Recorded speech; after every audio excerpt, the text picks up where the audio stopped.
Facebook expands search to all 2 trillion of its posts. Instagram releases Boomerang for mini video loops. Airbnb apologizes for that really stupid bus stop ad, and more.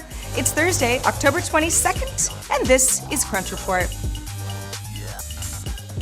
Facebook is going all in on real-time news search and news itself. We seem to talk about that every single day these days. Today, U.S. English language users are getting a new improved Facebook search that will surface anything you have permission to see from 2 trillion posts. So that's public posts by all people and pages, no longer just your friends and pages that you like. Your personalized results will include highlight posts from trusted news sources, CNN and TechCrunch, stuff like that, people in your network, popular links, popular quotes, and then content from strangers. It's not unlike how Twitter search works, but Facebook is obviously just bigger and has the edge on that human focus.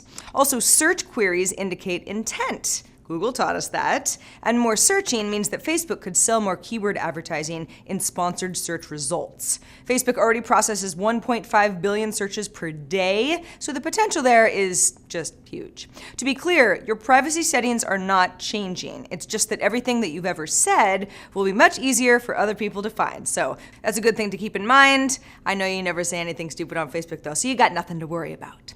Instagram would like to shake your feed up as well with a new standalone app called Boomerang. It's very simple as a concept. You shoot a 1-second burst of 5 photos that Boomerang will then convert into a silent video that'll loop over and over endlessly as long as you want to watch it. Boomerangs are then saved to your camera roll, but can be easily shared on Instagram or Facebook or anywhere you want, really. The app doesn't require an Instagram account, and you don't even have to log in to start playing with it. It's a similar strategy to Instagram's previous standalone apps that do their own thing, but are designed to spice up the main app. For example, hyperlapse, that's time lapses, layout for photo collages. Now, if it catches on, Boomerang could breathe a little more excitement, you might say, into Instagram's now 5-year-old feed at a time when animated pictures are just really popular, for better or for worse. Look at Apple Live Photos. Look at the Google Photos animation feature. Everybody's kind of doing that modern GIF. Still remains to be seen if looping images is a temporary fad or just the new normal, especially on Instagram. Either way, Boomerang is available on both iOS and Android. Nasdaq has announced that it's buying SECONDMARKET Solutions to combine forces with the Nasdaq private market. The new group will power the exchanging of shares for private companies. Those are companies like Pinterest, Shazam, DocuSign, among others. The terms of the deal were not disclosed, but because a lot of startups are choosing to stay private longer these days, there's more need to provide alternative liquidity for shareholders. And this means less pressure on a company to either have to file an IPO or get bought if its shareholders want access to cash. And this happens all the time before an IPO. An employee might want to sell some shares beforehand to buy a home, for example. As for investors looking to get access to pre-IPO startups, the Nasdaq private market will help with that too. SECONDMARKET was founded in 2004 as a platform for trading shares of Facebook and other startups that were in demand. Then after Facebook's IPO changed focus from one-off trades to company-sponsored transactions. And now a quick earnings update on a really big earnings day. Deep breath, everybody. Let's start in alphabetical order with Alphabet. It still trades as GOOG, but Alphabet is the beginning of the alphabet. The company's Q3 financial performance beat expectations with revenue of $18.68 billion and adjusted per share profit of $7.35. Revenue is up 13% compared to its year-ago quarter, but Alphabet's cash flow is a paltry $6 billion. I'm just kidding. That's a lot of money.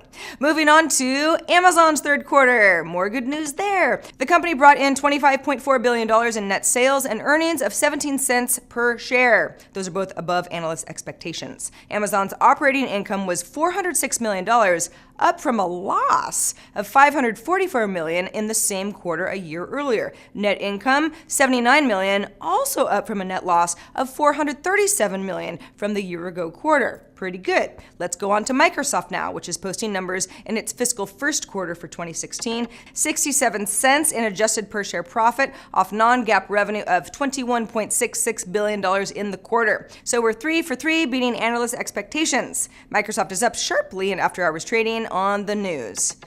Finally, Pandora. We can't win them all, people. Third quarter loss of $85.9 million and revenue of $311.6 million, just missing estimates of $313 million. That's what analysts were looking for. The shares, though, they were down about 20% in after-hours trading following the news. 20%! That's a lot. Today's report was the first that takes into consideration the impact of Apple's new streaming service, Apple Music, which launched in late June on Pandora. Last night, I saw somebody angrily post a photo on Twitter of what looked like an Airbnb advertisement on the side of a bus stop. And the ad read, "Dear Public Library System, we hope you use some of the $12 million in hotel taxes to keep the library open later. Love, Airbnb." Which a lot of people wrote off as being some sort of a hoax. Airbnb didn't do that, right? Airbnb would never attack public libraries during the company's fight against the San Francisco ballot initiative, Proposition F, which would place restrictions on short-term rentals. They wouldn't do that, right? Wrong! Never underestimate the tone-deaf potential of a PR campaign, because those ads are real. Or they were anyway. Airbnb tells TechCrunch's Anthony Ha that, quote, "The intent was to show the hotel tax contribution from our hosts and guests, which is roughly $1 million per month. It was the wrong tone, and we apologize to anybody who was offended. These ads are being taken down immediately." And that is the report for today. I'm Sarah Lane. Crunch Report airs every weekday, 7 p.m. Eastern, 4 p.m. Pacific on TechCrunch.com. You can find us on iTunes, on YouTube, on Facebook, and probably some other place as well. See you tomorrow.